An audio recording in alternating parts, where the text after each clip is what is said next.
BA first year Hindi साहित्य के second paper में आपका स्वागत करता हूं। इससे पूर्व की ऑनलाइन क्लासों में हमने देखा कि हमारे हिंदी साहित्य के सेकंड पेपर का सिलेबस क्या है, उसका परीक्षा पैटर्न क्या है, कौन सा यूनिट कितने नंबर का होगा परीक्षा में, उसके बारे में हमने जानकारी ली थी। आज हम उसी से संबंधित यूनिट फर्स्ट को लेकर गबन उपन्यास के बारे में बात करेंगे। ये हमारे पाठ्यक्रम की पहली इकाई है। पूरा पाठ्यक्रम 5 भागों में विभाजित है और हमें एक एक यूनिट को पढ़ना है। उसके उपरांत हम पेपर के हिसाब से सिलेबस को देखेंगे और आज की क्लास में हम सर्वप्रथम गबन उपन्यास के बारे में चर्चा करते हुए इसमें से कितने नंबर के क्वेश्चन परीक्षा में पूछे जाएंगे उसके बारे में बात करेंगे। और उससे भी पूर्व हम एक सामान्य परिचय ले लेते हैं कि गबन उपन्यास किसने लिखा। गबन उपन्यास को लिखने वाला व्यक्ति है मुंशी प्रेमचंद। ये लेखक हिंदी में इतना प्रसिद्ध है कि इसको उपन्यासों का सम्राट, कथा सम्राट कहा जाता है। इन्होंने जो लिखा वो हिंदी ही नहीं विश्व जगत पर प्रसिद्ध रहा। मुंशी प्रेमचंद हिंदी के वो व्यक्तित्व हैं जो किसी परिचय के मोहताज नहीं है। जैसे इनका विराट व्यक्तित्व एक उदाहरण द्वारा हम समझ सकते हैं कि जब हिंदी में कहानी और उपन्यासों का वर्गीकरण किया जाता है, उनको काल के हिसाब से बांटा जाता है, तो प्रेमचंद केंद्र बिंदु माने जाते हैं। कहानियों में वो युग जो प्रेमचंद से पहले हुआ उसे कहा जाता है पूर्व प्रेमचंद युग। फिर जब प्रेमचंद आए तो वो युग कहलाया प्रेमचंद युग। उसके उपरांत प्रेमचंद की मृत्यु के उपरांत की बात करें तो उसके बाद का युग कहलाता है प्रेमचंदोत्तर युग। कहानी हो या उपन्यास, जब इनका विभाजन किया जाता है तो प्रेमचंद केंद्र बिंदु है। वो इतने विराट हैं कि अपने से पूर्व को भी समाहित कर लेते हैं, अपने के बाद को भी समाहित कर लेते हैं। और अधिकतर जो अनुसंधान हो रहे हैं उसमें ये निष्कर्ष भी निकाला जा चुका है कि प्रेमचंद युग के उपरांत जो साहित्य लिखा गया, जो कहानी उपन्यास लिखे गए, उसमें प्रेमचंद का बहुत ज्यादा प्रभाव रहा। अब हम गबन उपन्यास की चर्चा करेंगे, लेकिन उससे पहले हम ये देख लेते हैं कि कौन से भाग से कितने क्वेश्चन परीक्षा में गबन से जुड़े हुए पूछे जाते हैं। तो हमने देखा था कि परीक्षा का पेपर 3 भागों में है, भाग अ, भाग ब और भाग स। भाग अ में 10 क्वेश्चन आते हैं, 2-2 नंबर के, कुल मिला के हो जाते हैं 20। लेकिन इन 10 क्वेश्चन में से 2 गबन से संबंधित होते हैं। 10 में से 2 क्वेश्चन गबन उपन्यास से जुड़े होते हैं, यानी 2 गुना 2 बराबर 4 नंबर के ये होते हैं। फिर भाग 2 की बात करें तो भाग 2 में कुल 5 क्वेश्चन आते हैं और उसमें से जो पहला क्वेश्चन होता है उसमें 2 व्याख्या पूछी जाती है और दोनों व्याख्या जुड़ी होती है गबन उपन्यास से। इन दोनों में से हमें एक व्याख्या करनी है और ये एक क्वेश्चन या एक व्याख्या 7 नंबर की होती है। अर्थात भाग ब में गबन उपन्यास 7 नंबर का पूछा जाता है। फिर भाग स की बात करें तो भाग स के अंदर 5 क्वेश्चन पूछे जाते हैं। 5 में से कोई भी 3 विद्यार्थी को करने होते हैं। इन 5 में से 2 क्वेश्चन गबन से जुड़े होते हैं। 2 क्वेश्चन के नंबर हो जाते हैं 15 के हिसाब से 2 को गुणा करें तो 30 नंबर।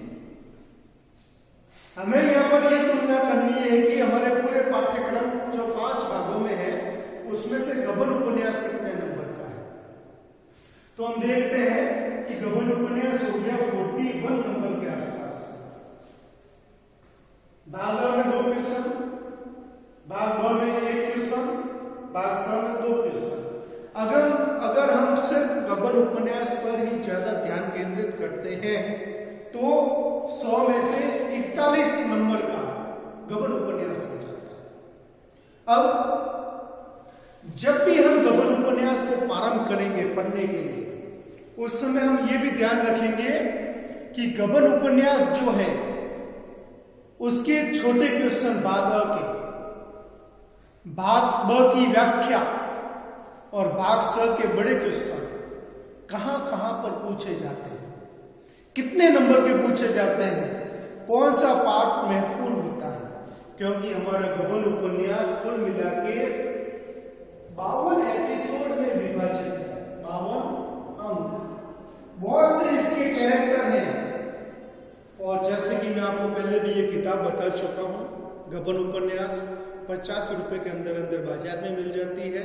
हमारे पुस्तकालय में से आप ले सकते हैं। और ये एक नॉवल है, एक उपन्यास है जिसपे पिक्चर भी बनी है।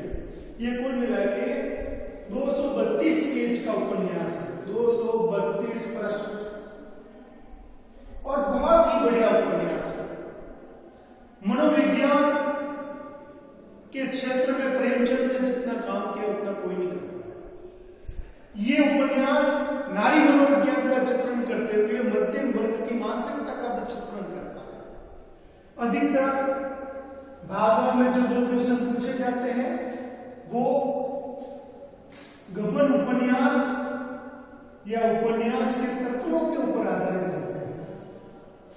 ये तत्व 9 होते हैं और 9 में से एक के बारे में तो अवश्य ही परीक्षा में पूछा जाता ही है, हमेशा 2 नंबर का।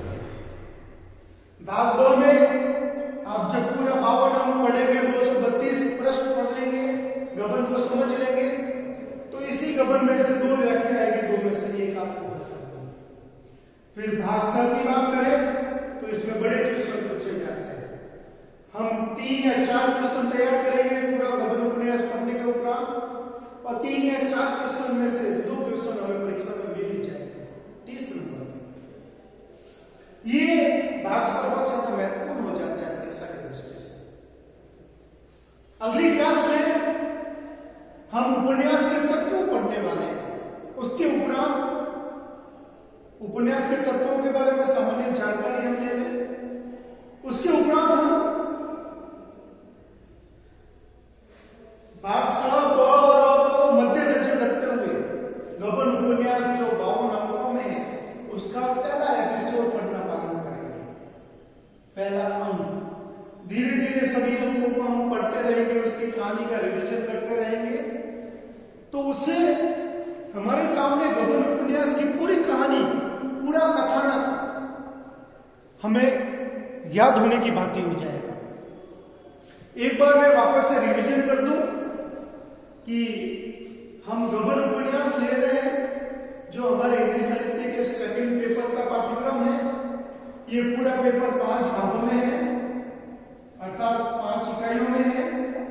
उसमें से हम सर्वप्रथम का प्रारंभ कर रहे हैं पहली यूनिट, और ये पहली यूनिट बहुत बड़ी यूनिट है। देख लीजिए 232 प्रश्न, 52 एपिसोड, गबन उपन्यास। फिर उसमें से हम भाग 2, भाग स की तैयारी भी करेंगे। हम गबन उपन्यास की जब भी बात करेंगे तो सर्वप्रथम हमें ये समझना पड़ेगा कि ये है क्या, परीक्षा में इससे जुड़ा हुआ कितने नंबर का महत्वपूर्ण अंश आता है। ये उपन्यास है तो उपन्यास किसे कहते हैं, उपन्यास कैसे बनता है, और उपन्यास के तत्व वह महत्वपूर्ण बिंदु है जिसपे ये तीनों भाग स केंद्रित है। क्योंकि उपन्यास 9 तत्वों से मिलकर बनता है। कोई भी उपन्यास हो, किसी भी भाषा का हो, गबन उपन्यास हिंदी का है, वो भी 9 तत्वों से मिलकर बना है। तो अगली क्लास में हम गबन उपन्यास के 9 तत्व पढ़ेंगे। 9 शब्दों को हमें रट लेना है कि ये 9 तत्व होते हैं। उनके हिसाब से फिर धीरे धीरे हम गबन उपन्यास को बांटकर उसको पढ़ते जाएंगे। आज की क्लास में हम इतना ही लेते हैं। इससे अगली वीडियो में हम उपन्यास के तत्वों के बारे में बात करेंगे। तब तक आप गबन उपन्यास का जो पाठ्यक्रम है, गबन उपन्यास की जो पुस्तक है, वह बाजार से या महाविद्यालय से आप लेने का थोड़ा सा कोशिश करें, जिससे कि जब भी मैं आपको गबन उपन्यास पढ़ाऊं तो आप घर पे जाकर उसको टैली कर सकें, थोड़ा आप खुद पढ़ सकें। जब भी आपके पास समय हो तो आप गबन उपन्यास पूरा पढ़ लें। धन्यवाद।